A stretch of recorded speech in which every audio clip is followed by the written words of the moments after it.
Hey, this is J.R. St. Julien with the St. Julien Real Estate Group of eXp Realty, and I'm back to my video series of what you need to know if you're thinking about buying a home. This is video 2 in that series, so if you haven't seen video 1, definitely go back and check that out, and then definitely hit the subscribe button if you want to get future updates, because this is a great topic and things that you will need to know if you're thinking about buying a home. So let's get into it.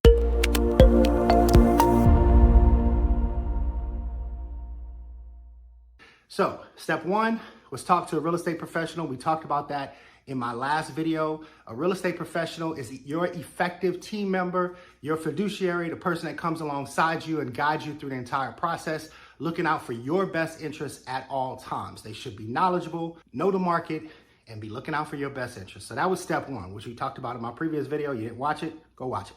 Step 2, connect with the lender.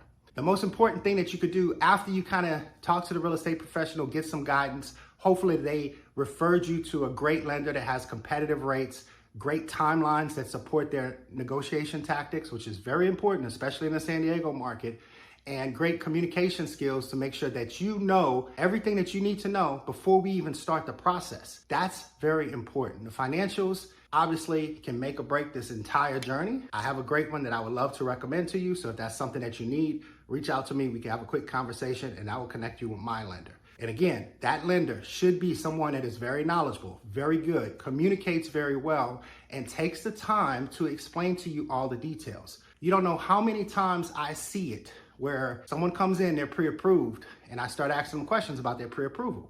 What type of loan did you get pre-approved for? I don't know. What interest rate did they quote you? I don't know. Were there any points associated with that interest rate? I don't know. What's the amount of closing costs that you expect? I don't know.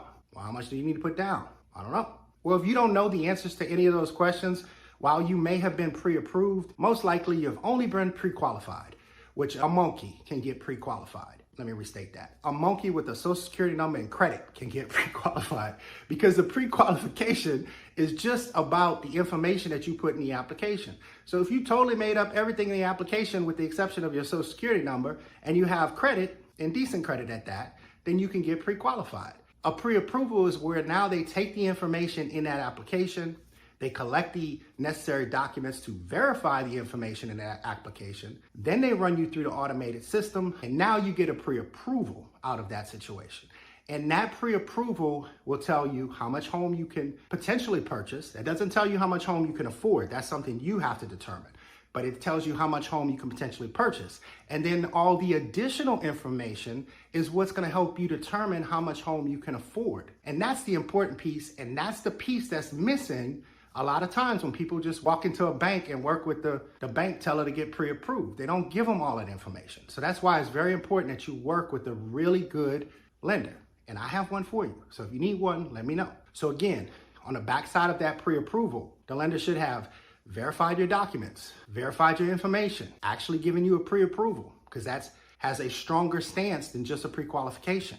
When it's time for me to start writing offers on your behalf, you should know how much down payment you need to make in order to get that particular loan. You should know if there's different loan options that may work better for you based on your particular situation. Maybe you can go FHA route, get a lower interest rate, even though it has that monthly PMI payment, your total payment might be less than if you went conventional and you didn't have PMI. Or maybe it's conventional with PMI because you put less than 20% down. All of those different things are things that need to be answered by your lender, and they should be presenting you all the potential options that may work best for you.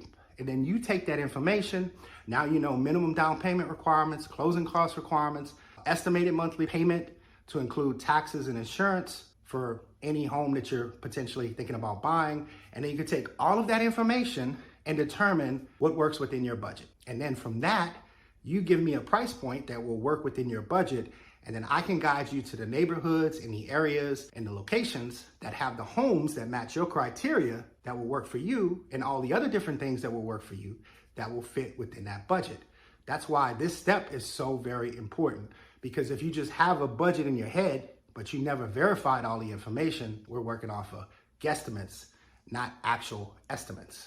Very different. And even if you're thinking, hey, my home purchase is not for, I'm not planning to make it for another 3 to 6 months.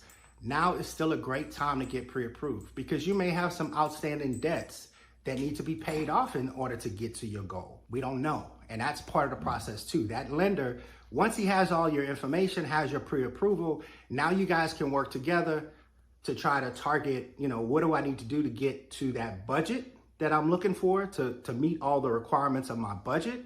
Maybe there's a car that needs to be paid off. Maybe there's a credit card that needs to be paid off. Maybe everything's fine, but it's important to find out.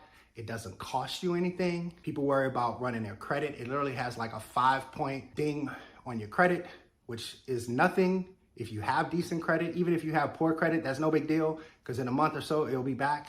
So it's worth getting the information, and that information is crucial to helping you lay out a plan with your trusted real estate advisor for how you're gonna get to the end goal of you finding the right home for you. One other note that I wanna make: once you do get pre-approved, don't make any major credit purchases. Don't go out and buy $20,000 in furniture.